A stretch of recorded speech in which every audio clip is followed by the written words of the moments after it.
Ciao, and welcome back to Immersion Travel Italy. I'm Katerina Ferrara, author of the Travel Italy book series and your host. Over the past 3 episodes of Italy's Summer Secrets, we've explored Sicily's volcanic islands and turquoise waters, discovered the hidden treasures of Calabria alongside Campania's iconic coastlines, and wandered through the whitewashed towns, sea caves, and extraordinary beaches of Puglia. Today, we're heading to central Italy to uncover another side of summer. Before we begin, I'd like to mention 2 resources that may help you plan your journey. When most travelers think of Tuscany, they picture Florence's Renaissance masterpieces, Pisa's famous Leaning Tower, and medieval towers of San Gimignano, and vine-covered hills that stretch along the horizon. Likewise, when they think of Lazio, their minds immediately turn to Rome, ancient ruins, and the grandeur of St. Peter's Basilica. In fact, if you'd like to explore Florence, Rome, and many of central Italy's most important cultural destinations in greater detail, I invite you to revisit the Regional Capitals of Italy podcast series. There, I devote more time to the centers of town, historic Florence, as well as Rome, covering major attractions, history, neighborhoods, walking tours, and experiences that define the remarkable regions. But today we're taking a different approach. We're focused on summer, because beyond the Renaissance cities and ancient monuments lies another side of central Italy, a Tuscany of hidden waterfalls tucked within forest valleys, natural swimming holes known mostly by locals, secluded beaches framed by pine forests, and island escapes reached by ferry across the Tyrrhenian Sea, and Lazio, which is volcanic lakes where Romans retreated during the hottest months of the summer, thermal springs that have attracted visitors since antiquity, waterfalls hidden within lush landscapes, quiet stretches of coastline, and charming lakeside communities that feels worlds away from the crowds of the Eternal City. Throughout the episode, we'll discover Tuscany's island archipelago, explore sweet swimming spots scattered across the region's mountains and forests, and also visit the coastal towns where the evening passeggiate fold next to the sea. Then we'll journey to Lazio to uncover natural thermal pools, volcanic lakes surrounded by wooded hills, hidden waterfalls, and some of central Italy's most overlooked summer spots. If Rome and Lazio are part of your itinerary, my ultimate festival and travel guide, Rome and Beyond, takes you far beyond the Colosseum and Vatican museums. Inside, you'll find history, walking tours that outline the major sites and hidden gems, restaurant recommendations, where to stay, transportation guidance, and know how to get around, practical advice, as well as day trip suggestions.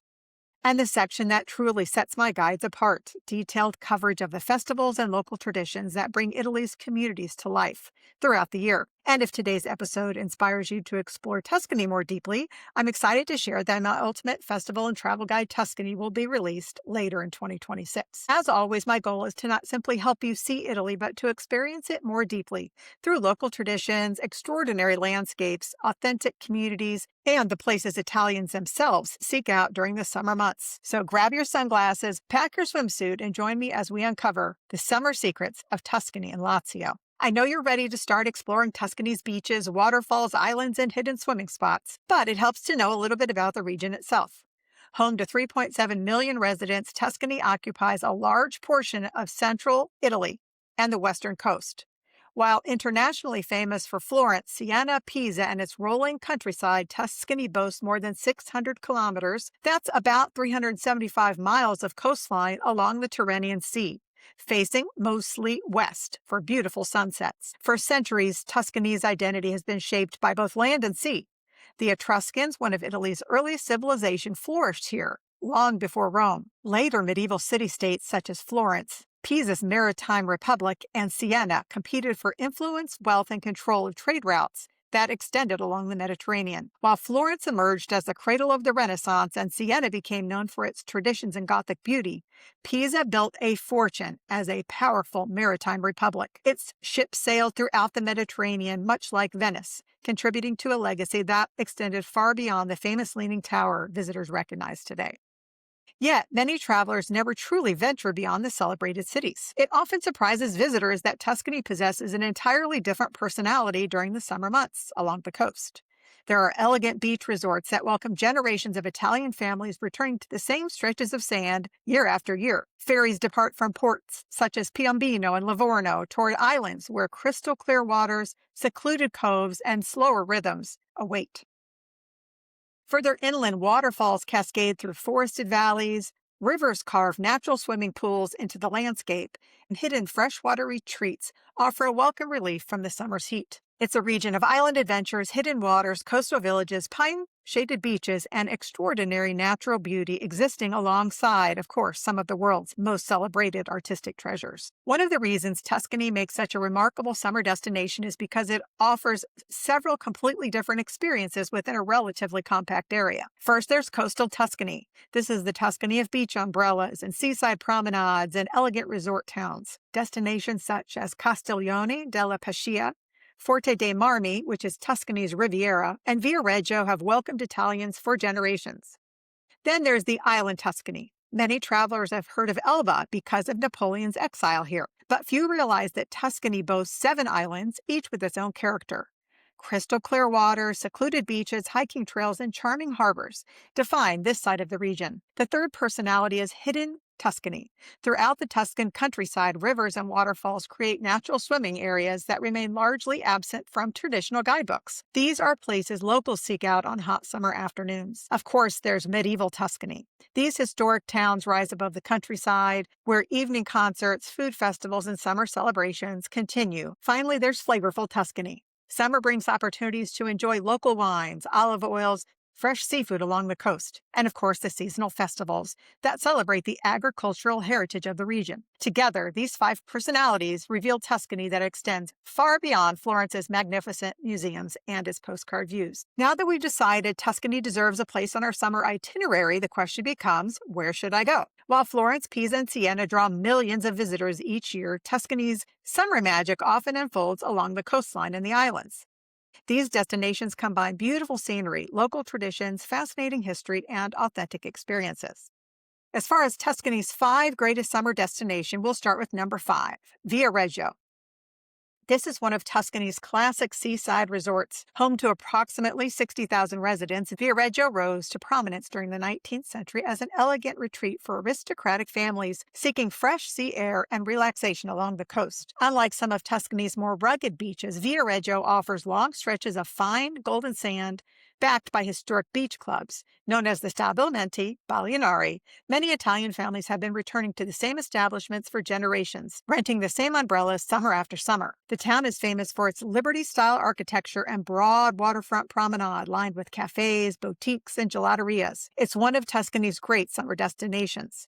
During the summer month, life here revolves around the sea, but you may have heard of Viareggio for its famous carnival, which happens in February. The first beach I want to mention is the Spiaggia di Viareggio. This is Viareggio's main beach.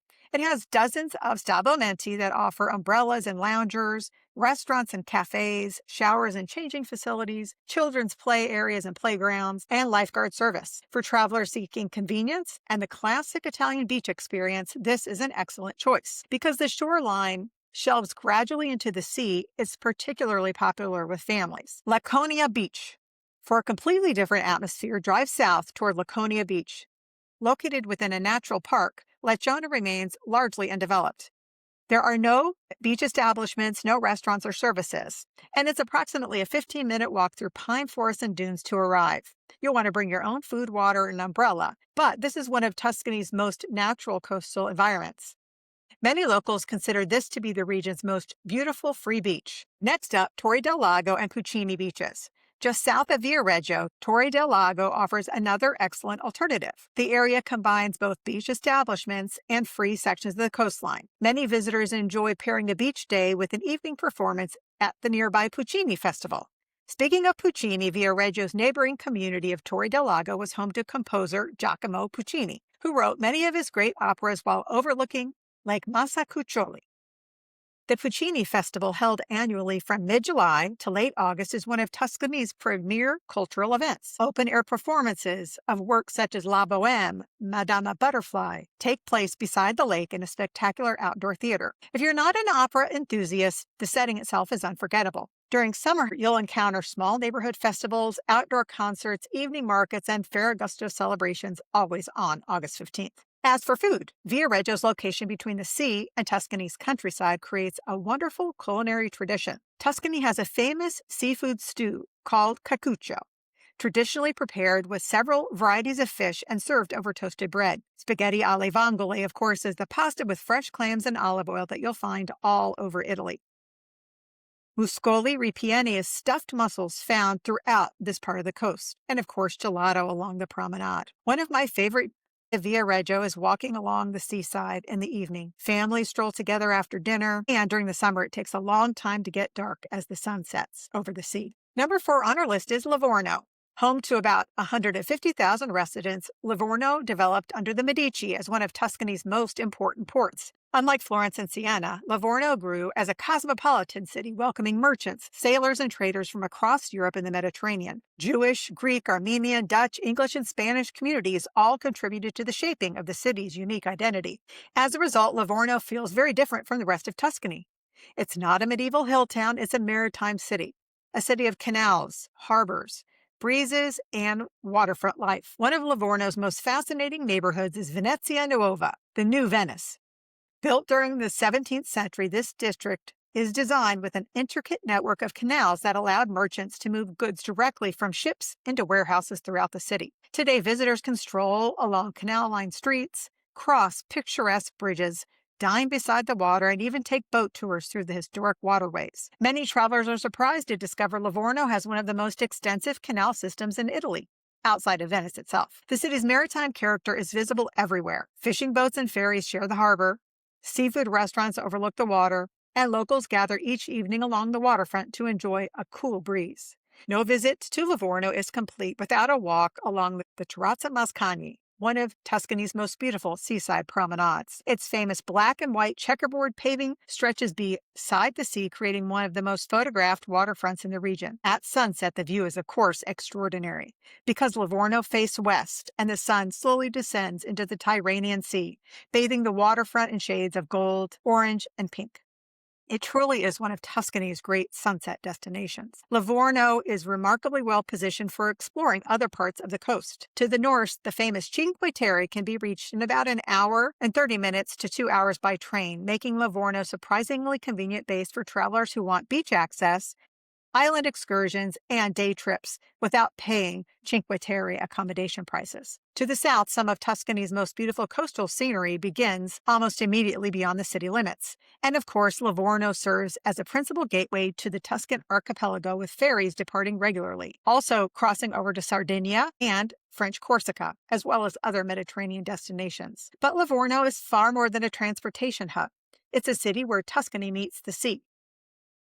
If you're looking for beaches nearby, you might consider the Cala del Leone. Located just south of Livorno, the Cala del Leone is one of the area's most picturesque coves. It's a pebble beach with crystal clear water, no beach establishments. It's about a 15-minute walk from the nearest parking area, but the effort is rewarded with one of the most beautiful swimming locations near the city.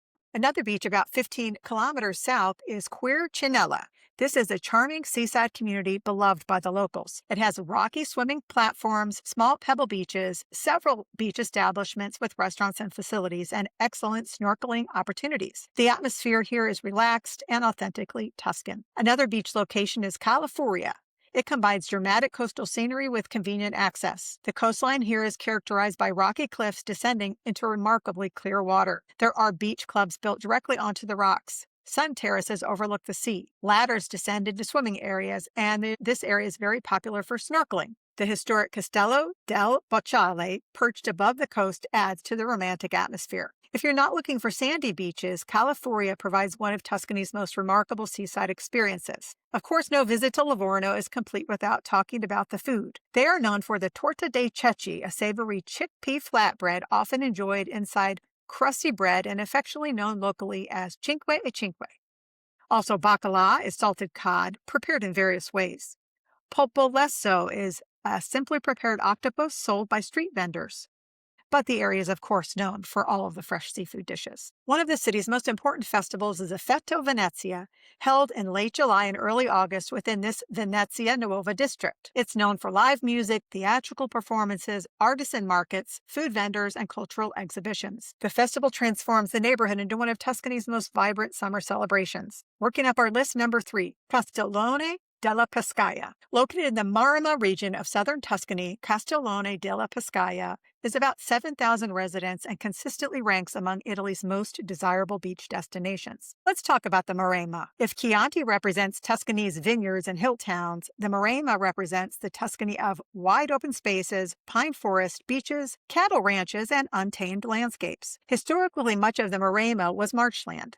Malaria made large portions of the region difficult to inhabit for centuries. It wasn't until major land reclamation projects in the 19th and 20th centuries that the area became a thriving agricultural and coastal destination we know today. Today, the Maremma stretches across Tuscany from around Piombino south toward Monte Agrigentario. It's one of Italy's most authentic regions. This is the land of the Buteri, Tuscany's cowboys, who managed cattle along these coastal plains before the American West became famous. It's a landscape of vineyards, olive groves, natural reserves, medieval village, and some of Tuscany's most beautiful beaches. And at the heart of it all sits Castiglione della Pescaia.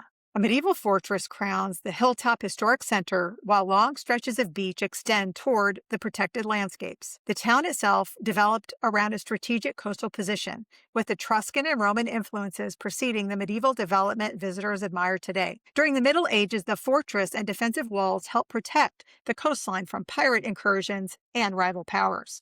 Unlike some of Italy's most glamorous seaside resort, Castiglione feels approachable and family-oriented. Italian families return here year after year, drawn by the combination of beautiful beaches, a lively historic center, excellent restaurants, and a pace of life that encourages everyone to just slow down and enjoy. If you're planning a summer visit, here are some beaches worth considering. Spiaggia di Ponente. The town's main western beach stretches north from the harbor and provides easy access to the historic center. You'll find numerous beach establishments, beach restaurants and bars, lifeguard services, and long sandy stretches ideal for families. The Spiaggia di Levante. Extending south from town, the Spiaggia di Levante offers a quieter atmosphere. Broad sandy beaches with beach establishments as well as free beach areas. Shallow waters, great for children. More space than beach closer to the harbor, and beautiful views toward the coastline. There's also the Marina di Alberese. This is a wilder experience, and it may be one of Tuscany's most beautiful beaches. Located within the Maremma Regional Park, there are no beach establishments, and access is controlled during summer months to protect the environment. It's reachable by a shuttle bus, bicycle, or limited vehicle permits. You'll want to bring food and water and shade.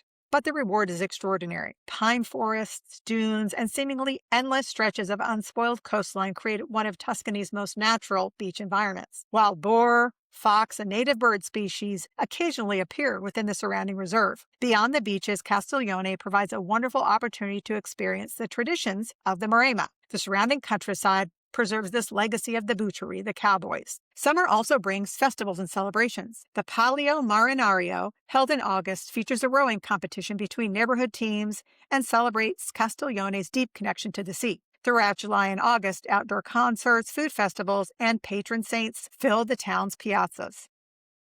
As for food, look for acqua cotta, a rustic vegetable soup traditionally associated with the shepherds and the cowboys, Pecorino Toscano, one of Tuscany's most celebrated cheeses, and local Maremma wines, especially Morellino di Scansano. One of my favorite experiences is climbing through the medieval streets just before sunset. From the fortress above the town at the end of the day, you'll see the beach umbrellas gradually empty while fishing boats return to the harbor and church bells echo through the historic center. Number 2 on our list is Monte Agrigentario.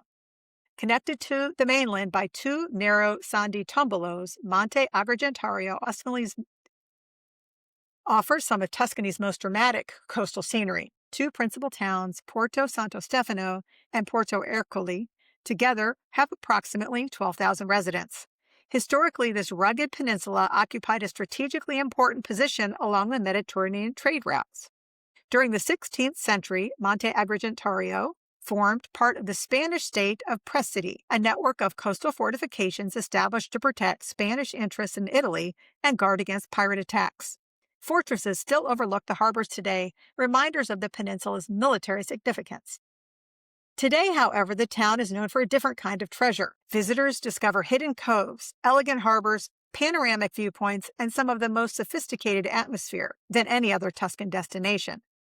The winding coastal roads reveal breathtaking vistas at every turn, while luxury yachts share the marinas with local fishing boats. If you're planning a summer visit, some of the most beautiful beaches are the Cala del Gesso, often considered the most spectacular beach. This rewards those who are willing to make a little effort. The Cala del Gesso is a pebble beach with clear turquoise water. It's about a 20-minute walk downhill from the parking area.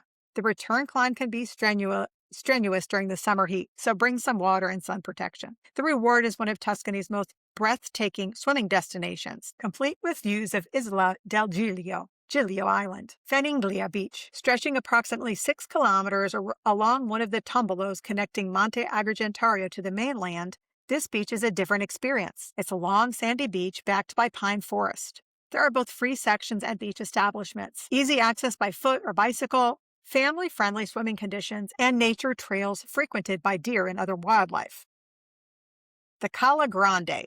If you're looking for dramatic scenery and excellent snorkeling, Cala Grande delivers. It's a pebble and rocky shoreline with limited facilities, a short walk from nearby parking, clear water ideal for snorkeling, and fewer crowds than the larger beaches. The surrounding cliffs and rugged landscape perfectly capture Monte Agrigentario's wild character. Porto Santo Stefano also serves Tuscany's primary gateway to Giglio Island, with ferries departing regularly throughout the summer season. Many visitors combine a stay here with a stay on the island. As far as summer celebrations, one of the most important events is the Palio Marinario di Agrigentario, held annually on August 15th at Sferagosto in Porto Santo Stefano. The harbor comes alive as neighboring rowing teams compete in a spirited race that becomes one of the area's defining traditions. Music, celebrations, and festivities continue long into the evening. Visitors may encounter patron saint festivals, seafood festivals, waterfront concerts, and other celebrations. As far as cuisine, grilled fish is often simply prepared with olive oil and lemon. Botarga is a cured fish roe shaved often over pasta, and here you'll find fresh Tuscan olive oils. In the afternoon and evening, fishing boats return to the harbor with the evening catch, and visitors linger over an aperitivo overlooking the marina. Above the town, the Spanish fortress stands just as it has for centuries, and for travelers seeking coastal Tuscany, this may be one of the most memorable stops of the journey. The number one spot, of course, for beaches is going to be the islands of Tuscany, the Tuscan archipelago. If there's one thing that surprises travelers about Tuscany, it's that it's not simply a region of vineyards, Renaissance cities, and rolling hills. It's also an island region. Scattered across the Tyrrhenian Sea lies the Tuscan archipelago, a chain of 7 islands, protected within the Tuscan Archipelago National Park. Many travelers have heard of Elba, but there are actually 7 islands. Some are bustling summer destinations with beach clubs, restaurants, and harbor towns. Others remain entirely wild. Some can be explored freely, while others limit visitors to protect fragile ecosystems. Together they reveal an entirely different side of Tuscany. Let's head offshore. You're most likely going to start at Isola Elba. Home to 32,000 residents, Elba is by far the largest island and one of Italy's most rewarding summer destinations. Most visitors have heard of Elba because Napoleon Bonaparte was exiled here in 1814, but the island's history stretches back much further. The Etruscans mined iron here for centuries before the Romans arrived. Medieval fortifications still watch over the harbors. Tiny fishing villages cling to rocky shorelines, while mountain roads reveal breathtaking views across the Mediterranean. What makes Elba extraordinary is its variety. You can spend the morning swimming in turquoise water, the afternoon hiking through mountain forests, and the evening dining beside the harbor, while the sun paints the sea gold and crimson. Unlike some islands that revolve around a single town or beach, Elba has several, with the main one being Portoferraio.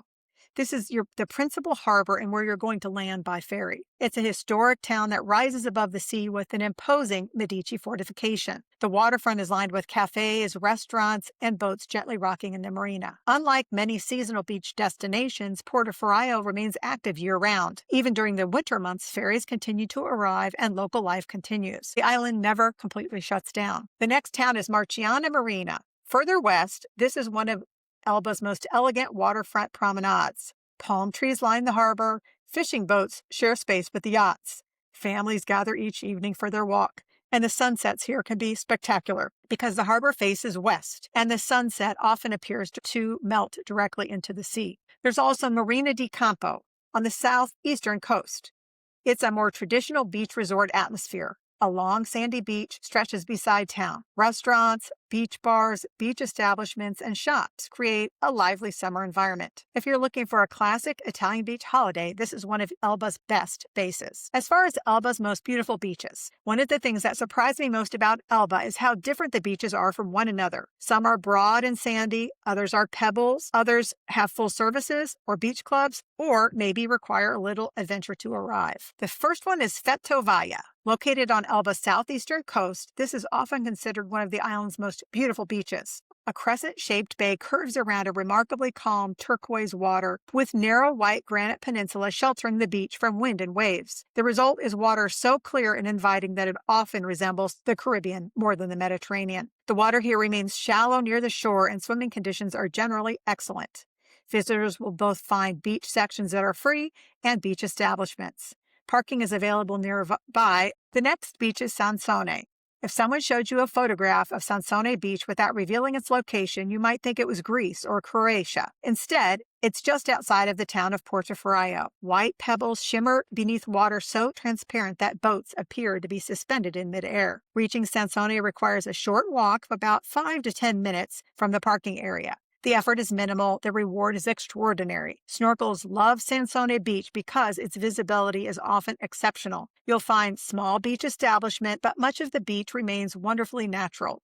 Bring water shoes, the pebbles can be uncomfortable here. The next beach is Baiadola. It's one of Elba's most famous, beautiful sandy beaches and perhaps one of the most complete beach experiences. The bay stretches broadly beneath green hillsides while calm water laps against soft golden sand. Several hotels overlook the beach, making it particularly convenient for visitors seeking comfort and services. Here you'll find beach clubs, restaurants, water sports, and easy parking. Families often choose Baiadola because it combines beautiful scenery with convenience. The next beach is Cavoli. If I had to recommend one beach for first-time visitors, this would be it. Granite cliffs frame a bay where the water shifts from shades of turquoise to sapphire to emerald. Because Cavoli faces south, the water tends to be warmer than any of the other beaches on the island. The swimming season often extends into autumn. Unlike some of Elba's more remote coves, Cavoli is relatively easy to reach. Visitors will find both free sections and beach establishments here. The atmosphere is lively but not overwhelming. It captures everything people imagine when they dream about an Italian island summer. The next island is Giglio. From Elba, we're continuing south. This is a smaller island and considerably quieter. The ferry arrives at the port, one of Tuscany's prettiest harbors. Pastel buildings surround the marina. Fishing boats bob gently in the water. Outdoor cafes spill onto the waterfront promenade. Many visitors arrive intending to stay a few hours and end up wishing they had booked several nights. The island's historic treasure is the castle, a remarkably well-preserved medieval village perched high above the sea. Walking its stone streets feels like stepping back centuries. The beaches are, however, what draw most summer visitors. The Cala delle Cannelle. Many consider this to be the island's most beautiful beach. Soft, pale sand meets astonishingly clear water. The bay is protected and calm, and the beach establishment offers rentals and refurbishments, while there are also free portions of the beach. The next beach is the Cala di Arenella. Arenella combines clear water with a wonderfully relaxed atmosphere. The beach is smaller and more intimate, and snorkeling here is excellent. Campese. On the western side of the island lies Campese, a broad sandy beach stretching beneath a historic watchtower. Because Campese faces west, sunsets here are among the finest in the Tuscan archipelago. As the sun drops toward the horizon, the sky turns a brilliant shade of orange and pink, while the water reflects the sea. It's one of the places where dinner reservations often begin late because no one wants to leave the beach. A third island is Capraia. If Elba is diverse and Giglio is charming, Capraia is wild. Volcanic in origin, it rises dramatically from the sea. The island remains one of the least visited destinations in the Tuscan archipelago. Visitors generally come here for hiking, diving, snorkeling, nature, and silence. It's not a beach club destination, it's an island for explorers. The Cala della Mortola is reached by a walking path, and this beach offers crystal clear water and snorkeling, but there are no facilities, so bring what you need. The Cala Rossa is perhaps Capria's most spectacular landscape. Volcanic cliffs plunge into intensely blue water. The color is unlike anything else in Tuscany. Many visitors explore this area by boat because the coastline is so rugged. Our next island is Pianosa, and it is the most fascinating island of them all. Unlike the other islands, Pianosa remained closed to visitors for decades because it housed one of Italy's highest security prisons. Today, access is strictly controlled and the number of visitors is limited. Advance reservations are essential, but the result is extraordinary. The sea surrounding Pianosa remains among the most pristine in the Mediterranean. The island is flat, quiet, and almost surreal. There are no resort developments, no crowds, no large hotels, just nature, history, and silence. The main beach here, where people are permitted to swim, is the Cala Giovanna. This beach water is astonishingly clear, visibility extends for dozens of kilometers, and it's one of the most unique beach experiences in Italy. It's almost its own island world. If you want to do a 7-day Tuscany itinerary with a beach focus, you would start in Versilia and visit Forte di Marmi, Viareggio overnight. Day 2 would be Viareggio and then transfer to Livorno. Day 3 would be the Upper Maremma overnight. Day 4, we're still continuing in the Maremma with the Cala Violina, the Cala Martina, Castiglione overnight. Day 5, you could visit Monte Agrigentario and the beaches there. Day 6, head out to Giglio Island. Day 7 to Elba, and then return. Now, as far as wild swimming in Tuscany. When most travelers think of Tuscany, waterfalls and natural swimming pools rarely come to mind. Yet throughout the region, rivers carve their way through forests and mountains, creating extraordinary places to cool off during the hottest months of the year. Tuscany has several wild swimming destinations, but I'm going to focus on 5 of them, and the first one is Condala. Near the town of Camaiore, about 15 minutes inland from the coast, Condala offers one of northern Tuscany's most accessible waterfall experiences. The route begins near the small village of Condala, where limited roadside parking is available. From there, visitors follow an easy walking path into the forest.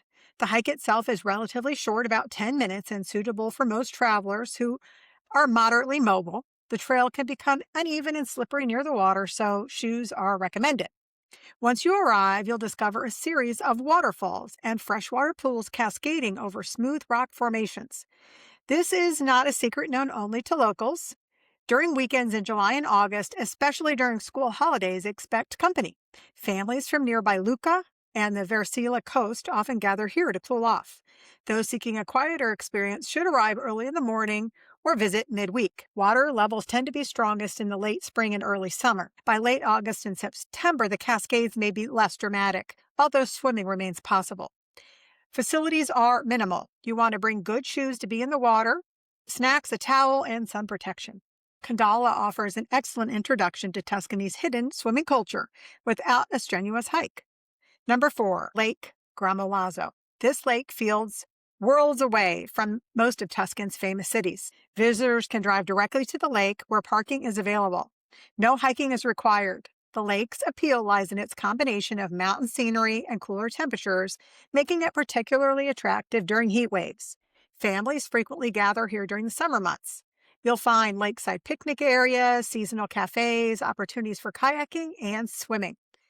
It's not a completely wild destination. You'll encounter other visitors, especially during July and August on the weekend. However, because the lake is larger than many natural pools, it's rarely crowded. The best time to visit is July through early September. Water temperatures tend to be cooler than the sea, even during midsummer. So bring your picnic supplies and your water shoes and some light layers if you're staying in the evening. Number 3, Riserva Naturale di Bernione. West of Siena, Bernione Nature Reserve offers one of Tuscany's most authentic wilderness experiences, surrounding sections of the Siena River where natural pools form along the rocks. This destination requires more effort. You're going to take a hike ranging from 30 to 60 minutes depending on the swimming area you select. The trail conditions can vary. Most routes are manageable for moderately active travelers, but involve a little bit of uneven terrain and occasional elevation changes. Early summer generally provides the most reliable water levels. By late summer, particularly in dry years, some pools may be shallower. Number 2, Fosso Bianco. Near Bagni San Filippo in southern Tuscany lies one of Italy's most extraordinary landscapes. Fosso Bianco is famous for its white limestone formations created by centuries of mineral-rich thermal waters. Visitors park near Bagni San Filippo and follow a relatively easy path into the forest.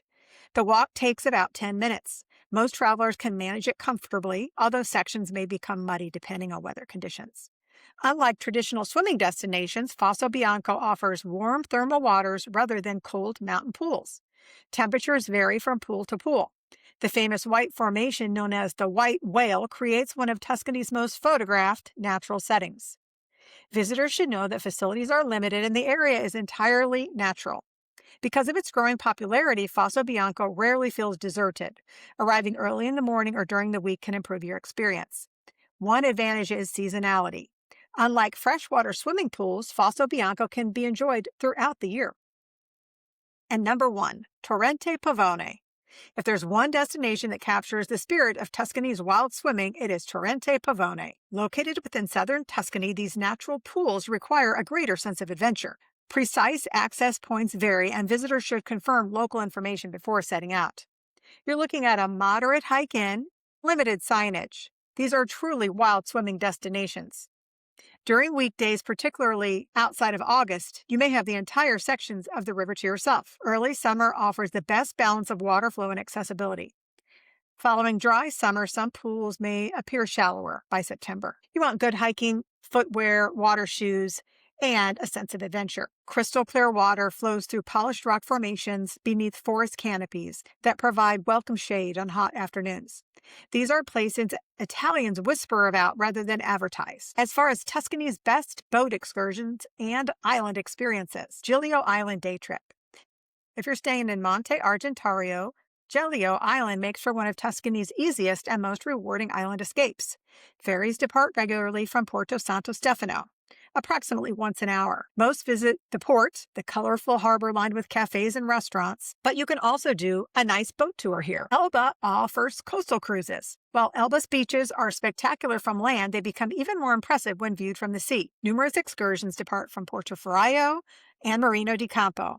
The typical experience will include swimming stops in hidden coves, snorkeling opportunities, views of the white cliffs and granite formations, and access to beaches difficult to reach by road. Tuscany's summer festivals. The Luminaria di San Ranieri is in Pisa on June 16th. This will be a chapter in my book, by the way.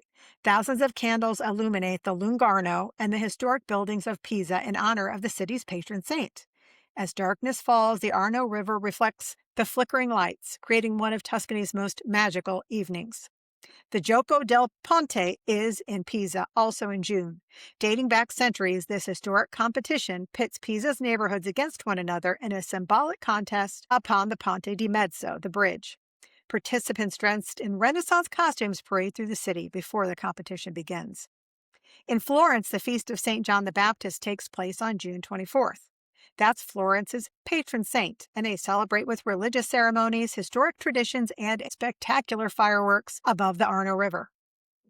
I mentioned the Puccini Festival in Torre del Lago, mid-July through late August. I mentioned the Palio, the boat race in Porto Santo Stefano. There's also the Festival di San Gaetano in Marina di Campo on the island of Elba on August 7th. This beloved island celebration includes religious processions, concerts, and fireworks across the harbor. Of course, Ferragosto is an important day in all of Italy, where all of Italy is on vacation. You can expect fireworks, outdoor concerts, beach celebrations, family gatherings, and full restaurants, crowded beaches, and expensive hotels the week of Ferragosto. A suggested 7-day Tuscan summer itinerary. Before I share my itinerary, a quick note on transportation. While cities like Pisa, Livorno, Viareggio are connected by train, many of Tuscany's hidden swimming destinations, smaller coastal towns, and ferry gateways are significantly easier to reach by car. For this itinerary, you'll either rent a car upon arrival in Florence or Pisa, arrive by train and pick up a car before heading toward the coast. You're going to start in Viareggio. Relax at the beach and enjoy an evening stroll. You're going to stay here days 1 through 3. Day 2 will be Livorno. Day 3, you're going to escape the heat in one of Tuscany's freshwater swimming experiences that we talked about above. Days 4 through 7, we're going to choose Monte Agrigentario as our base. You'll spend a day at Castiglione enjoying the beaches, the medieval center, and the Maremma cuisine. You'll spend day 5 in Monte Argentario visiting the beaches. Day 6, you'll head to the islands. And day 7, you'll go to Fosse Bianco and Bagni San Filippo. You'll conclude that week surrounded by mineral springs and forest landscapes, unlike anything else in the region. If your schedule allows, add 2 or 3 nights on Elba. While many visitors experience the islands as a day trip, which is what we did, Elba truly shines in the early mornings and evenings after the ferries depart and the island settles into a slower rhythm. It's one of those places in Italy that rewards travelers who want to linger. What I love about this itinerary is it offers variety. You'll experience elegant seaside resorts, authentic fishing communities, island adventures, hidden swimming spots, historic traditions, and extraordinary food. Now, we're going to leave Tuscany behind and head toward Lazio. Most travelers know Lazio because of its capital, Rome. But beyond the eternal city lies a different world of volcanic lakes, thermal springs, hidden waterfalls, and summer escapes where the Romans themselves retreated as the temperatures rose. Lazio is home to 5.7 million residents and stretches from the Tyrrhenian coast toward volcanic landscapes shaped by ancient eruptions and forested mountains that have offered refuge from summer heat for centuries. Long before modern travelers sought cooler temperatures beyond Rome's crowded streets, emperors, popes, and noble families escaped to Lazio's lakes, hills, and seaside retreats. The Romans built villas overlooking volcanic lakes. Popes established summer residences in the Castelli Romani, the hills outside of Rome. Generations of families have continued these traditions, spending long summer afternoons swimming in freshwater lakes, relaxing by the sea, or enjoying meals in hill towns overlooking the countryside. In my ultimate festival and travel guide, Rome and Beyond, I explore many of Lazio's cultural treasures through walking tours, practical advice, restaurant recommendations, transportation information, accommodations, day trips, and festival coverage that distinguishes my guides. If you'd like to learn more about Rome and Lazio, I encourage you to also listen to the Regional Capitals of Italy podcast series, which is where we explore the region's history, neighborhoods, and essential experiences in much greater detail. But today we're talking about summer secrets. We'll discover the coastal towns where Romans went to the beach, volcanic lakes framed by forested hills, the famous thermal springs known since antiquity, waterfalls hidden within lush landscapes, and natural swimming destinations that remain surprisingly overlooked by visitors. This is a side of Lazio that many travelers never experience, and perhaps it will become your favorite. Lazio's 5 top summer seaside destinations.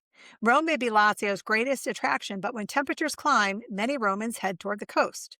Lazio's shoreline stretches more than 350 kilometers, about 220 miles, offering everything from elegant resort towns and long sandy beaches to colorful island escapes and ancient ports rich in history. Our first stop is Santa Marinella. Located about 40 miles northwest of Rome, or 65 kilometers, Santa Marinella has long been known as the Pearl of the Tyrrhenian. Home to approximately 19,000 residents, the town developed into one of Rome's earliest seaside resorts during the late 19th and early 20th centuries. Noble families and wealthy Romans built elegant villas overlooking the sea, attracted by refreshing coastal breezes and access to the capital. Today, Santa Marinella remains one of the most convenient beach escapes from Rome. Visitors can arrive by direct regional train in an hour. The town offers several beach options. Stabilmento La Perla del Tirreno. Visitors will find umbrellas and lounger rentals, restaurant services, and a family-friendly atmosphere. Spiaggia Libera Santa Marinella. This is a free beach that stretches throughout town. Because of its proximity to Rome, expect moderate crowds on the weekends, especially in July and August. Number 4, Anzio. Located about 60 kilometers or 37 miles south of Rome, Anzio combines beautiful beaches with extraordinary history. Home to 55,000 residents, Anzio traces its origins to ancient Antium, once favored by Roman emperors, including Nero. More recently, the town became internationally known as the site of the Allied landings during World War II in January 1944. Visitors interested in history should explore the Anzio Beachhead Museum, the Commonwealth and American cemeteries, and the archaeological remains associated with Nero's villa. Yet during summer, life here revolves around the sea. Number 3, Sperlonga. If there is one town in Lazio capable of rivaling the beauty of southern Italy's most famous coastal villages, it is Sperlonga. Home to 3,000 residents, this dazzling whitewashed village cascades down a hillside toward the sea. Historically, Sperlonga attracted Roman elites seeking seaside retreats. Emperor Tiberius constructed an impressive villa here, complete with a grotto decorated with sculptures depicting scenes from Greek mythology. Today, Sperlonga remains one of Lazio's most picturesque destinations. They have long, sandy beaches, beach establishments, as well as public beaches and calm waters ideal for families. Number 2, Gaeta. Located 120 kilometers or 75 miles south of Rome, Gaeta offers one of central Italy's richest combinations of history and seaside charm. Home to 20,000 residents, Gaeta has served an important maritime center since antiquity. Its medieval corridor rose above the harbor while beautiful beaches stretch along the coastline. It's famous for Serapo Beach, where you'll find golden sand, numerous beach establishments, as well as public beach sections, excellent facilities, and stunning views. Ariana Beach is smaller and more intimate. Beach establishments are available, and it is popular with the locals. Fontanaia Beach is a short walk away from town with limited service, but a more secluded atmosphere. Gaeta also hosts one of Italy's most important religious celebrations. The Feast of Sant'Erasmo, celebrated in early June, includes processions, music, fireworks, honoring the town's beloved patron saint. And number 1, Ponza. If I had to recommend just one summer destination in Lazio, it would be Ponza. Home to 3,000 residents, Ponza forms part of the Pontine Islands and has enchanted visitors for centuries. The island's colorful harbor welcomes arriving ferries from Anzio, Terracina, and Formia. Unlike many mainland destinations, Ponza feels genuinely removed from everyday life. Some of the island's most beautiful swimming destinations include Cala Faiola. This is reachable by road and a short walk. It has nearby restaurants and excellent snorkeling. Frontone Beach is accessed with water taxi from the port of Ponza. It has beach clubs and restaurants and a lively atmosphere, as well as crystal clear waters. And Chiaia di Luna is historically Ponza's most iconic beach. Backed by dramatic cliffs, the island of Ponza embodies the spirit of Italian summer. Colorful boats sway in the harbor. The scent of sunscreen mingles with the sea air. Conversations linger long after dinner has ended. And for a few precious days, time itself seems to slow down. Lazio's top 5 wild swimming destinations. One of Lazio's greatest summer surprises is that it has some of the finest swimming experiences, and they're nowhere near the coast. The region's volcanic history created deep, blue lakes surrounded by forests and charming villages, while rivers and waterfalls carved hidden retreats into the landscape. For centuries, Romans have escaped the city's summer heat by seeking these cooler environments. These are places where families gather on the weekends and where children learn to swim in fresh water instead of the sea, and where visitors discover a completely different side of Lazio. Number 5 is Lago di Bolsena, Lake Bolsena. Located about 75 miles north of Rome, 120 kilometers, Lago di Bolsena formed more than 300,000 years ago when an ancient volcano collapsed, leaving behind a broad lake, the one we see today. It has crystal clear waters and a relaxed atmosphere, and it has attracted visitors for a long time, but it is surprisingly overlooked by international travelers. There are 2 standout areas for swimmers. The first is Bolsena Beach. Adjacent to the historic town of Bolsena, there's a pebble and grassy shoreline, several stabilimenti balneari during the summer, restaurants and cafes nearby, and easy access from town. Families particularly appreciate the gentle entry into the water. There are also the Western Shore beaches. These tend to be quieter because they're further from town. Smaller lakeside beaches, fewer crowds, limited services. Because of its combination of history, scenery, and accessibility, Lago di Bolsena represents one of central Italy's finest freshwater destinations. Number 4, Lago di Bracciano, Bracciano Lake. Closer to Rome, just about 40 kilometers or 25 miles north, Lago di Bracciano has served as a summer retreat since Roman times. The volcanic lake supplies drinking water to Rome, which helps explain why motorized watercraft remain restricted and the lake retains exceptional water quality. 3 charming towns surround the shores: the town of Bracciano, the town of Trevignano Romano, and the town of Anguilliera Savazia. Remember that all my podcasts have an associated blog, so you don't have to keep track of all my swimming spots. They're on my website at katerinaferrara.com. These lakeside beaches have easy access. Some include beach clubs. Trevignano Romano has a lakeside promenade and excellent dining options. Unlike many seaside destinations, Bracciano offers a slower pace. No crashing waves. Instead, visitors enjoying calm water, mountain views, and the gentle rhythm of lakeside life. The best swimming conditions are generally between June and early September. Number 3, Lago di Martignano, Lake Martignano. If Bracciano represents convenience, Martignano represents escape. Located within a regional park northwest of Rome, Lago di Martignano remains one of Lazio's most pristine natural environments. Unlike many lakes, development here is extremely limited. No roads lead directly to the lakeshore, so it's not as convenient as Bolsena or Bracciano. Parking is available, but it's about a 15-minute walk. The path descends gradually through farmland and woodland.